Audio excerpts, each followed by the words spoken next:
So niya nagtesting muna kita sin iba na fuse. Sinalpak ta dili sa main fuse. Tapos sinalitan mo na ang starter relay. Tapos i-switch on naton susi. Kapag may ilaw ang dashboard, tapos di rin nagputok ang main fuse, ibig sabihin son, di rin ECU ang problema talaga. Kundi stator na talaga ang problema. May isasalba pa natin eh. So try nato muna. Tinanggal muna natin eh. Switch na to.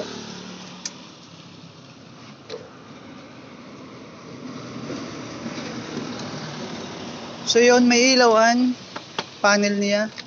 Kapag nakasusi, nawaraan relay, di rin nagputok ang fuse.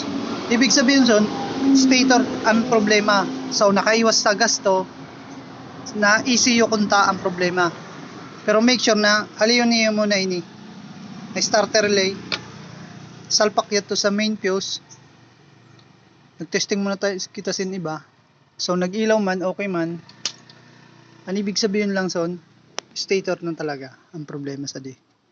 Di na ECU, nakaligtas. Kasi wala man niya pagputok. Ibig sabihin, goods ini, problema sa stator.